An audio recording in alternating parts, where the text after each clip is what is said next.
అందరికీ నమస్కారం అండి. శుక్రవారం దశమి రోజు కదా, నేను ఈరోజైతే పూజ ఎలా చేసుకున్నానో చూపిస్తున్నాను. నాకైతే శ్రావణ మాసంలో విరజాజులు అసలు దొరకలేదన్నాను కదండి.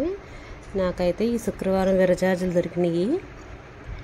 అందుకు నేను విరజాజులతో లక్ష్మీదేవి పూజ చేసుకున్నాను. 1008 పువ్వులతో అయితే పూజ చేసుకున్నానండి.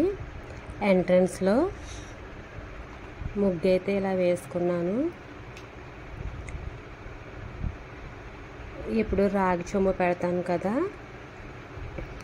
ఈసారి అయితే నేను ఈ బౌల్ ఇచ్చుకున్నానండి, తీసుకున్నాను కొత్తది, అందులో పెట్టాను అనమాట. ఎక్కువగా ఎంట్రన్స్లో అయితే రాగి కలసం ఉంటేనే మంచిదండి. ఇత్తడి వేరే గాజు ఇవి కన్నా కూడా రాగిదే మంచిది. కాకపోతే కొత్తగా తీసుకున్నాను కదా, ఒకసారి పెడదాం ఎంట్రన్స్లో మధ్యలో పెడితే బాగుంటుంది అని అలా పెట్టాను.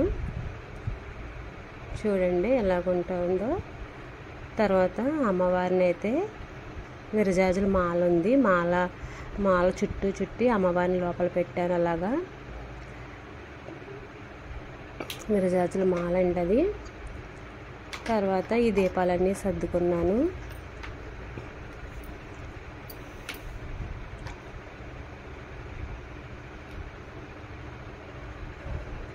ముందైతే దీపారాధన చేసుకుంటున్నానండి. ముందు దీపారాధన చేసుకుని దీపలక్ష్మిని అయితే పసుపు కుంకుమ అక్షింతలు పువ్వులు గంధంతో అయితే మొదట మనం ఈ దీపలక్ష్మిని పూజించుకోవాలి కదా. ముందైతే ఈ దీపలక్ష్మిని పూజించుకుంటున్నానండి. దీపారాధన చేసిన తర్వాత ఇవి కూడా వెలిగిస్తున్నాను. ఇవైతే పాతవేనండి, ఇవి కొత్తవి కావు.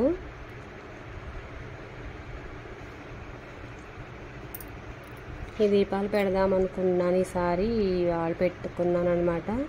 ఇవి కూడా చాలా బాగుంటాయండి, చాలా రకాలుగా పెట్టుకోవచ్చు. ఈ దీపాలు కూడా ఇలా క్రాస్గా పెట్టుకోవచ్చు, నిలువుగా పెట్టుకోవచ్చు, అడ్డంగా పెట్టవచ్చు.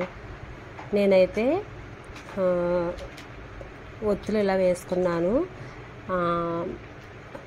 పువ్వొత్తులా వెలిగిద్దామంటే నాకు అవన్నీ చేస్తే టైం సరిపోదని నేను మామూలుగా ఆయిల్ వేసుకుని ఒత్తు అయితే ఇలా వేసుకున్నానండి. దీపాలు వెలిగించుకున్నాక పసుపు కుంకుమ అక్షింతలు గంధం పువ్వులు ఇవన్నీ వేసి దీపలక్ష్మిని అయితే పూజించుకున్నానండి. తర్వాత ఒక్కొక్క నామము వింటూ నేను ఫోన్లో పెట్టుకున్నానండి. 108 నామాలు, 108 కదండి, 1008 నామాలు ఫోన్లో పెట్టుకొని వింటూ అయితే నేను పూజ చేసుకున్నాను. సహస్రనామార్చన అంటారు కదా. నాకు ఈ వారం దొరికినాయండి విరజాజులు, ఈ వారం తెచ్చుకున్నాను అనమాట. మనకు దొరికినప్పుడు కూడా అవి దొరికినప్పుడు కూడా మనకు వీలు ఉండాలి కదా. నాకు ఈసారి అయితే కుదిరిందండి. ఇక రాత్రి తెచ్చుకొని నేను లెక్క పెట్టుకొని ఈ డబ్బాలో వేసేసుకుని ఉంచుకున్నానండి. అవి వైట్ కలర్ పువ్వుల మధ్యన రెడ్ కలర్ గులాబీ బాగుందని అలా పెట్టుకుని ఫ్రిడ్జ్లో పెట్టేసానండి. ఇదిగోండి నేను లెక్క పెట్టుకుని డబ్బాలో పెట్టి ఫ్రిడ్జ్లో పెట్టేసాను నైట్. డబ్బాలో అన్నీ ఇలాగ పళ్ళులోకి వేసుకున్నానండి. వేసుకొని ఇలా పూజ చేసుకుంటున్నాను. ఒక పళ్ళెంలో వేసుకున్నాను. వేసుకొని ఒక్కో పువ్వు వేసుకుంటూ వింటున్నానండి. ఫోన్లో పెట్టుకొని 1008 నామాలు ఒక్కో నామం చదువుతూ అదే వింటున్నప్పుడు ఒకటి వేస్తున్నాను. అలా పూజ చేసుకున్నాను. ఈ వారం దొరికినాయి, ఈ వారం చేసుకుంటున్నానండి. చూడండి అమ్మవారు దీపాలు ఏనుగులు చక్కగా అమ్మవారు చూడండి ఎంత కళగా అందంగా ఉన్నారు.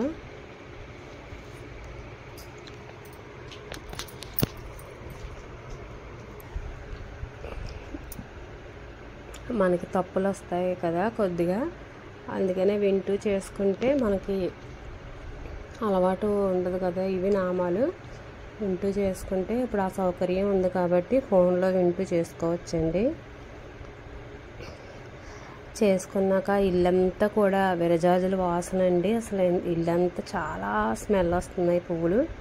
అమ్మవారి దగ్గరికి అటు ఇటు తిరుగుతూ చూసుకుంటుంటే అమ్మవారిని మంచి వాసన వస్తుంది. అసలు ఆ సువాసన ఇల్లంతా కూడా పరిమళించిందండి. ఎక్కువ పువ్వులు కదా, చాలా బాగుందన్నమాట. చూడండి, విరజాజులతో పూజ అయిన తర్వాత అరటిపళ్ళు, కొబ్బరికాయ ప్రసాదం నైవేద్యం పెట్టానండి. పెట్టి ఈ తమలపాకులతోటి హారతి ఇస్తున్నాను. హారతి ఇచ్చిన తర్వాత కర్పూర హారతి కూడా ఇచ్చానండి అమ్మవారికి. కర్పూర హారతి ఇచ్చి అమ్మవారిని అయితే ఇలాగా అందంగా చూసుకున్నానండి. దీపాల మధ్యని అమ్మవారు విరజాజులతోటి చాలా అందంగా అనిపించింది. నాకైతే చాలా ప్రశాంతంగా బాగా చేసుకున్నాను, ప్రశాంతంగా అనిపించింది. మధ్యలో ఓం అయితే గుత్తి పువ్వులతోటి పూజ నామాలు అయిన తర్వాత అలా గుత్తి పువ్వులతోటి అలా డెకరేట్ చేశానండి. ఓం అని పెడితే బాగుంది. శ్రీ పెడదాం అనుకున్నాను కానీ ఓం పెట్టాను. ఇదైతే కొంచెం ఈజీగా వస్తుంది, శ్రీ అయితే వస్తుంది రాదు అని ఓం పెట్టానండి. దీపాలతో చూడండి అమ్మవారు కళ్ళకళ్ళాడుతున్నారు. విరజాజులతో అయితే చక్కగా చేసుకున్నాను అనిపించింది. నాకే చాలా సంతోషం వేసిందండి.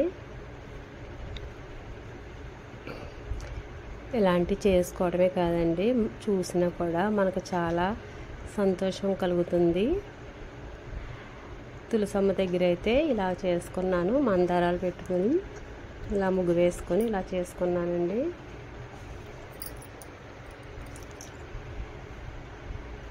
ఈవినింగ్ కూడా మళ్ళీ దీపారాధన చేసుకొని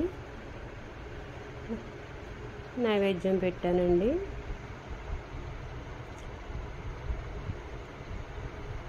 ఇంతేనండి వీడియో.